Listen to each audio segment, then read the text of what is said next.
This is a story about a world obsessed with stuff. It's a story about a system in crisis. We're trashing the planet, we're trashing each other, and we're not even having fun. The good thing is that when we start to understand the system, we start to see lots of places to step in and turn these problems into solutions.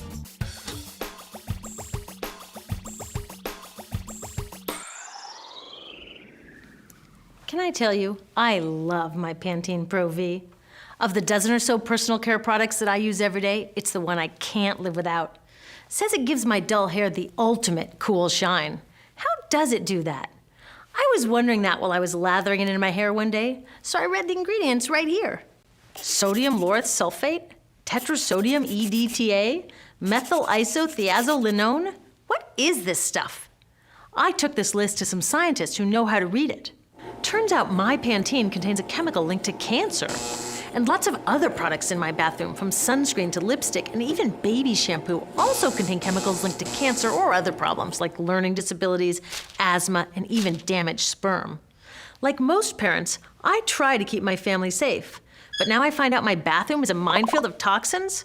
What are we supposed to do? To find out the answers, we have to go back to one of the key features of our materials economy: toxics in, toxics out. If, at the factory, you pour toxic chemicals into a product, like baby shampoo, you're gonna wind up with toxic baby shampoo, and toxics in workers, communities, and, babies. So let's take a closer look at this toxic outrage where it seeps into our lives every day, in the bathroom. The average woman in the US uses about 12 personal care products daily. The average man about 6. Each product containing a dozen or more chemicals. Less than 20% of chemicals in cosmetics have been assessed for safety by the industry's safety panel, so we just don't know what they do to us when we use them. Would you fly in an airline that only inspects 20% of its planes? Of course, not all of these chemicals are dangerous, but we know that many are. Some are carcinogens. That means that they can cause cancer. Others are neurotoxins and reproductive toxins, proven to mess up brain development and reproduction in animals. Wait a minute, we're animals too. It's like a giant experiment. We're using all these mystery chemicals and just waiting to see what happens. One thing we do know is that they're getting inside us. I had my body's toxicity levels tested, and I'm loaded with things like mercury, flame retardants, triclosan, and lead. We all are. Even babies are being born pre-polluted. Now, I know we can't live in a lead-free world, but do we have to put lead in our lipstick? I don't know. Maybe it's my fault. Maybe I just bought the wrong thing. At the store, the choices seem endless. I can get lipstick in 49 shades, or shampoo for hair that's too dry, oily, fine, limp, or frizzy. But what about the choices that really matter? Like the choice to buy products that are safe?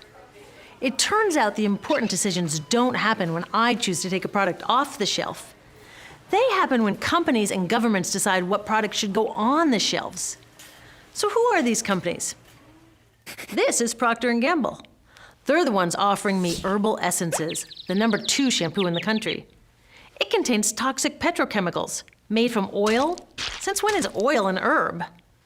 On cosmetics labels, words like herbal, natural, even organic have no legal definition.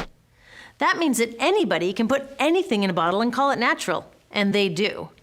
I mean, can you imagine a top seller called Petro Essences? Gross. What's even nastier are hair relaxers marketed to 5-year-olds and skin whitening creams.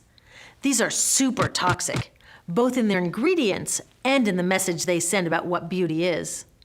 Ooh, here's Estee Lauder offering me a chance to help find a cure for breast cancer. That's nice. But wait, they're also using chemicals linked to cancer. Don't you think the best way for Estee Lauder to fight cancer is to stop using those chemicals in the first place? So really, I get to choose between meaningless claims on a bottle. But these guys get the real choice about what goes into those bottles. And that happens back here, at the factories where they're formulated. Why do the makers of these products use all these toxics? Are they trying to poison us? No, they're just working from a 1950s mindset when people were totally swept up in better living through chemistry. In all that excitement, they forgot to worry about human health impacts. That was years ago, and they are still using these same old toxic chemicals. Today, big cosmetics companies say the doses of poison in their products are small enough to be harmless. Yeah, maybe if you use them once a year. I guess they never get out and see that their products are being used and combined with other products every day. A little toxic dose under your arms, a little more on your hair, on your lips. And workers in nail and hair salons get dosed all day long. So the industry is used to doing things this way, and they can, because even now that scientists have linked the chemicals they're using to all sorts of problems, there are no laws to get rid of them. You're thinking, really? Come on, nobody's making sure that the stuff we smear all over our bodies is safe? Nope. The FDA doesn't even assess the safety of personal care products or their ingredients. Since 1938, they've banned just 8 out of over 12,000 ingredients used in cosmetics. They don't even require that all of the ingredients be listed on the label. Now, this is an example where we can all agree a little more government action would be helpful. This lack of regulation leaves a huge hole that the cosmetics industry is all too happy to fill. They set up their own committee to self-police their products, and compliance with their recommendations is voluntary. So the cosmetics industry is making the rules and then deciding whether or not to follow them. So you see, it isn't our fault that these toxic products are in our bathrooms. It's a whole broken system that's ignoring the simple rule: toxics in, toxics out. But we're not helpless. There are resources online that we can use to protect ourselves by identifying the best possible choices in the store. But the real action is with people working to change the system. Because if we really want to solve this problem, we got to start here with these guys.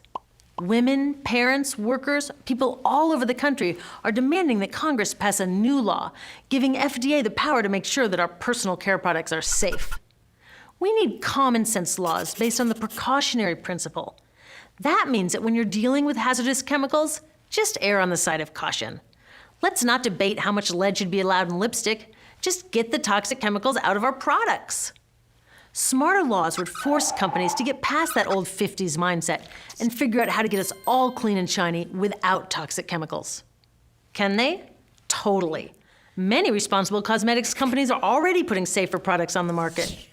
Green chemists are developing substances that are designed to be safe and non-toxic in the first place. European governments have required the removal of many toxic chemicals, and companies have figured out how to comply. When cosmetics are reformulated to be safe and labeled honestly, then we can feel comfortable with the choices available at the store. We can choose bouncy hair or full hair, shiny lipstick or matte. We can even choose to feel beautiful without using 20 products. But we'll know that whatever we choose, the most important choice, the choice to be safe and healthy, has already been made.